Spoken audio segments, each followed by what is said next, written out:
Throughout the many conflicts American war aviation has gone through, the most prolific to change was the Pacific Theater. It has some of the most famous aircraft and people to come out of its time.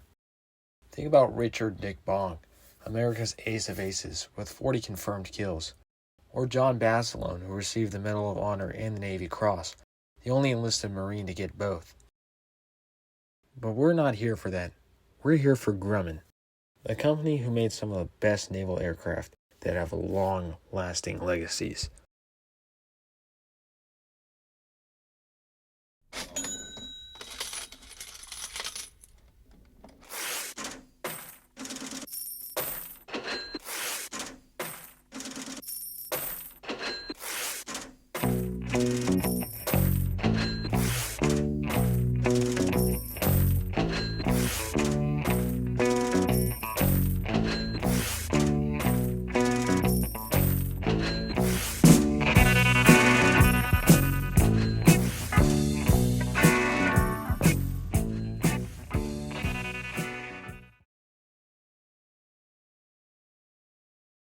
Grumman is an aircraft company formed by Leroy Grumman on December 6, 1929. Leroy and 3 other employees, who had all worked in Loening Aircraft Engineering Corporation before it was bought by Keystone Aircraft Corporation, had worked U.S. Navy contracts and designed the first practical floats with retractable landing gear for the Navy. This sent them into the scene for the aviation market. The first legendary aircraft in their catalog, the Grumman FF-1, was a biplane with retractable landing gear developed at Curtiss Field in 1931. This kickstarted their future dominance in naval aviation, and soon their newly developed F-3F was truly the first to keep the industry in a chokehold. However, the Navy wanted a monoplane, and Leroy was in zero rush to crank out a design. He knew that waiting to develop a better aircraft than what the Navy chose would be the better option. And so, he started to develop a series of legendary naval aircraft, long remembered after their retirement.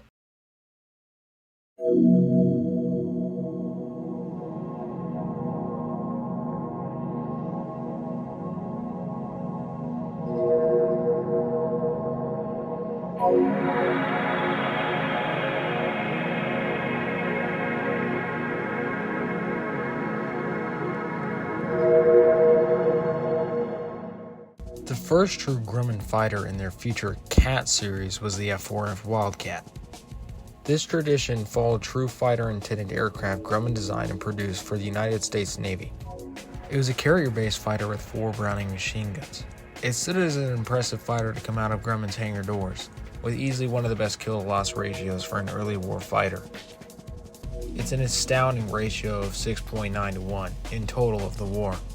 She's powered by a Pratt & Whitney R1830 76 14-cylinder air-cooled radial engine, and she served with 5 other countries and was a good first impression of Grumman's fighter capabilities. The aircraft and her pilots pioneered some of the very first strategies against the infamous Japanese Zero. However, pilots were very dissatisfied with the fact that the Wildcat didn't have the same kind of performance as the Zero did, specifically in battles like the Battle of the Coral Sea and Midway. The F-4F was in service with the Belgian Air Force, the French Air Force, the Greek Air Force, the Royal Canadian Air Force, the Royal Navy Fleet Air Arm, and the United States Navy and Marine Corps. Her top-scoring pilot is Joe Foss, and it later helped develop the F-6F, which we'll get into now. Their next standout in their cat list is the Grumman F-6F Hellcat. She's an interesting airframe that is quite similar to the F-4F's, but with subtle changes. Obviously there are 2 different aircraft, but the F-6F does share similarities. She's powered by a Pratt & Whitney R2800 10W double wasp 18-cylinder air-cooled radial piston engine. It features 6 50 caliber machine guns and 2 20mm cannon gun pods. She pioneered 2200 horsepower with a 2-speed, 2-stage supercharger that features water injection. This power plant is huge for an airframe of this size, and she could hit speeds of 391 miles an hour.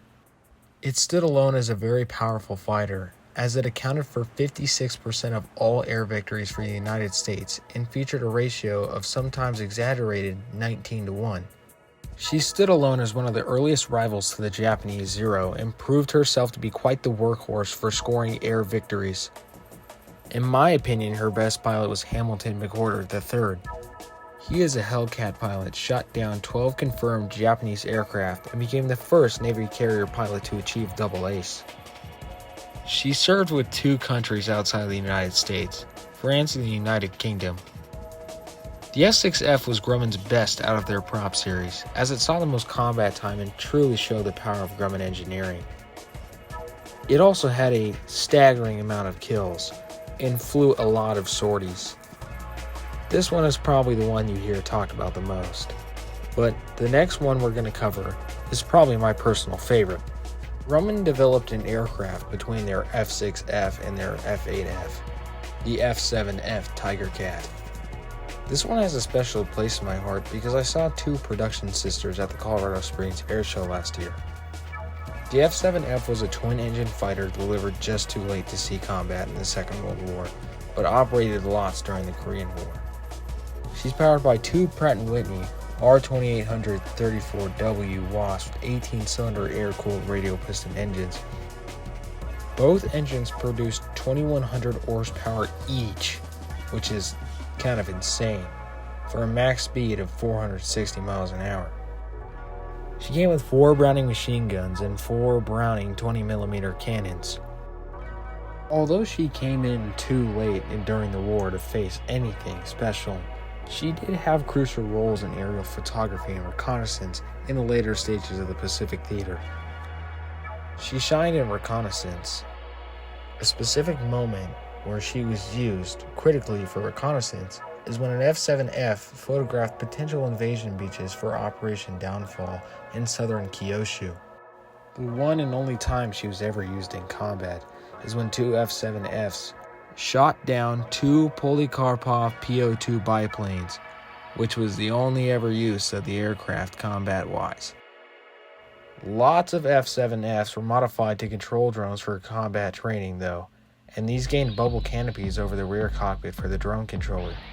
The next in the line of Grumman Cats is the F-8F, another aircraft that hardly ever saw combat, but did have uses in the Korean War. Despite this, it's still a famous and powerful small aircraft which quickly returned to the Grumman Cat shape after the F-7F. She was designed to be light and powerful, offering an insane climb rate. She's the first Grumman Cat to have a 360 clear view bubble canopy. It was also designed to be powerful enough to fly off of escort carriers, which neither the F-4F or the F-6F could do. These tasks were easily done thanks to her light airframe and works with her Pratt & Whitney R2830W double Wasp 18-cylinder air-cooled radial piston engine. The engine produced 2,250 horsepower for a maximum speed of 455 miles an hour, getting dangerously close to the F-7F. She featured heavy guns. 4 20mm cannons for the light and fast airframes made the aircraft a deadly opponent. Sadly, it had the same fate as the F-7F and never saw combat. It didn't see much time in Korea either, although it was favored by the Blue Angels very early into their beginnings. Pilots at the time said that the Bearcat was the best handling prop fighter to ever be produced and could easily outperform early jets. I highly suggest you watch Devotion, which is playing on screen now. It features a lot of F-8F screen time, and honestly, I think that's probably the top aviation movie in my opinion. But we're here to talk about Grumman.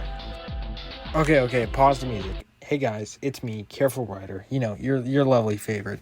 So the way this is going to operate is we're going to cover the 2 most crucial Grumman jets. So that'll be the F-9F and the Tomcat. Obviously, everyone knows the Tomcat. But yeah, that's basically how this is going to work. Also, I just want to say I love you guys. Thank you for the support. These videos are not super well made. I'm trying to do them better. But yeah, I hope you guys are enjoying this one so far. This one has taken a lot of effort. I've had to write like 8 scripts, get a lot of footage. I think I have about an hour of footage just of all these planes. And a lot of research is being done, so I hope you guys are enjoying this one, because this one's pretty special to me. I love Grumman. I love the F7F. But yeah, I love you guys. Let me know what kind of content you want to see in the future, and I'll talk to you guys more when the credits roll. Anywho, roll the music, roll the title card. Grumman soon switched to jet aircraft, starting with the F9F. It largely replaced the F8F during the Korean War and was their true first ever jet-powered fighter aircraft. The F9F claimed 7 MiG-15s with the loss of 2 during the Korean War and provided its worthiness. It was soon switched to a behind-the-line situation, where it was used for things like training new naval aviators into the jet age. She's happily powered by a singular Pratt & Whitney J48 P6A turbojet in the later versions for a max speed of 579 miles an hour. It carried 4 20mm cannons and saw lots of frequent combat in the Korean War. She was slower than her early Grumman superprop brothers, but was used heavily as a ground strike and air support aircraft. She operated with the Argentine Navy too. The F9F shows how little engineers understood jet designs and how important they were in ground strikes against the invading Chinese of the Korean War. Our final aircraft today is probably Grumman's most famous. The F-14 Tomcat is a variable sweep-wing long-range interceptor/fighter naval aircraft that featured its own missile. It's powered by 2 General Electric F101 GE400 afterburning turbofans for an extremely insane 1,554 miles an hour, which is Mach 2.34. It came with a 20mm Vulcan rotary cannon and 14,000 pounds of payload capacity for potential ground strike opportunities. It's an impressive fighter aircraft. Not to mention that it's gigantic, with a wingspan of 64 feet, length of 62 feet, a height of 16 feet, and a gross weight of 61,000 pounds. It was designed to replace the F-4 Phantom II as an air superiority fighter.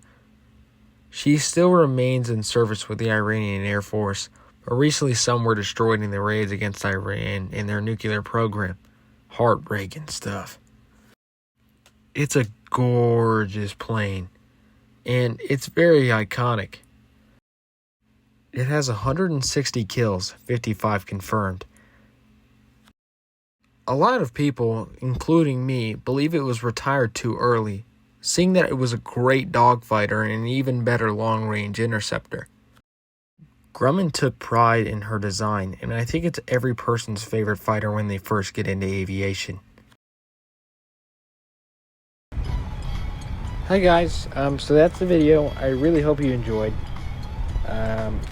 Lots of effort went into this. I'm putting all the credits for everything on screen now, including music, videos, script and editing, which you guys know I did both of those. But yeah, let me know what kind of content you want to see in the future. I'm sure my video with Ziggy or Zayden, where we played Sad Satan on Roblox, I'm sure that you guys will want to see more content like that and this. If you guys want me to do any more fighter lines, we might turn this into a series. Let me know, and I will gladly do any fighter line that you guys want to see. I don't care if it's Lockheed, I don't care if it's Boeing. That's not a bad idea. Video on Boeing bombers, that might be kind of cool. I can't even lie.